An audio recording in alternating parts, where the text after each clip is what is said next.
अस्सलाम वालेकुम, मैं नवीद कसूरा आपसे मुखातिब हूँ। जैसा कि आपको मालूम है, लाइफ स्टॉक के हवाले से बताया था जिसे LLD कहा जाता है। ये कौन से लोग कर सकते हैं, इसका एडमिशन क्राइटेरिया क्या है, और इसके अलावा आप सबसे पहले मैं आपको बताऊँ लाइफ स्टॉक है क्या चीज़। ये किस्म का LLD इसका मुखफ़ा जिसे कहा जाता है, ये हमारे जानदार चीज़ों के लिए जो उसकी सेहत, हमारी जानदार चीज़ें हैं उसकी सेहत को मेंटेन करने के लिए, उसकी देखभाल के लिए, उसकी जांच पड़ताल के लिए, उसकी निगहदाश्त के लिए जो काम सर अंजाम देते हैं वो लाइफ स्टॉक डिप्लोमा वाले देते हैं। लाइफ जब हम हमारे जानदार कोई भी चीज़, हम हॉस्पिटल जाएँ, जैसे इंसानों का डॉक्टर होता है, आगे जानवरों का भी ऐसे अपना हॉस्पिटल होता है, वहाँ जाते हैं, वहाँ मेडिसिन लेते हैं, बकरियाँ ले लें, गायें ले लें, भैंस ले लें, घोड़े ले लें, कुत्ते ले लें, और इसके अलावा बिल्लियाँ ले लें। बेशुमार चीज़ें हैं जो जानदार, कुछ हमारे लिए हराम है, कुछ हम खुराक के तौर पर इस्तेमाल करते हैं,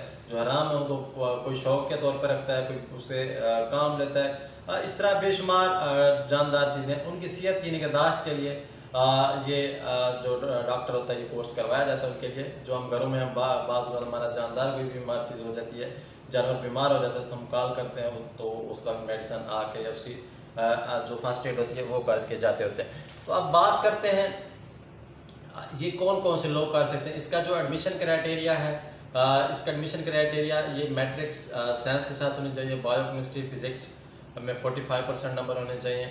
बाकी ये ड्यूरेशन की अगर बात करें, 2 साल का प्रोग्राम है, लेकिन 2.5 साल लग जाते हैं, क्योंकि इसके 6 महीने इंटर्नशिप पर अभी लग जाते हैं, मुख्तलिफ फार्म्स पर भेजना, मुख्तलिफ हॉस्पिटलों के अंदर भेजना, ताकि वो काम सीख सकें, वहाँ किस तरह काम होता है उनके बारे में इनको आइडिया हो सके। दूसरा, इसका जो एग्ज़ाम सिस्टम होता है एनुअल होता है, 1 साल का, फर्स्ट ईयर का अलग, सेकेंड ईयर का अलग। बाकी इसके अगर मेरिट लिस्ट के हवाले से बात करें, बेशुमार गवर्नमेंट कॉलेज भी हैं, यूनिवर्सिटीज़ भी हैं, और प्राइवेट कॉलेज और भी हैं जो हुकूमत पंजाब से अपना मंजूर शुदा है। तो बाकी इसकी बात करें, आपका जो इसका अपना मेरिट लिस्ट होता है पब्लिक सेक्टर पे, अगर आपका सरकारी यूनिवर्सिटी के अंदर होगा तो आपका 70 से 90% नंबर होने चाहिए मैट्रिक में। अगर FSC हैं तो FSC के ज़्यादा बेनिफिट मिल जाता है। उसके अलावा अगर प्राइवेट सेक्टर की बात करें तो 45% से ऊपर जितने भी हों, और बाकी फ़ीस हो।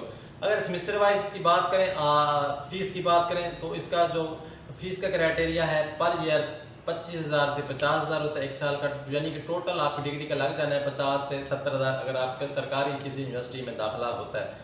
अगर प्राइवेट में है तो फिर आपका तकरीबन दोनों सालों का आपका 1.5 लाख लग जाता है, 1.5 से 2 लाख भी हो सकता है, 1 लाख से 2 लाख के दरमियान होता है, तो मुख्तलिफ कॉलेज, मुख्तलिफ यूनिवर्सिटीज़ की एक अलग फ़ीस क्राइटेरिया होता है। बाकी इसका अगर आप सैलरी पैकेज देखें तो पब्लिक सेक्टर पर भी आपका जॉब्स लग सकती है, प्राइवेट सेक्टर में भी आप जॉब्स लग सकती है एक्सपीरियंस के तौर पर भी।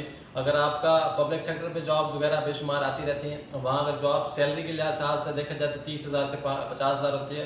बाकी इवनिंग अगर प्राइवेट हॉस्पिटल हैं या क्लिनिक्स बनाए होते हैं या फील्ड असिस्टेंट का काम करते हैं, बेशुमार।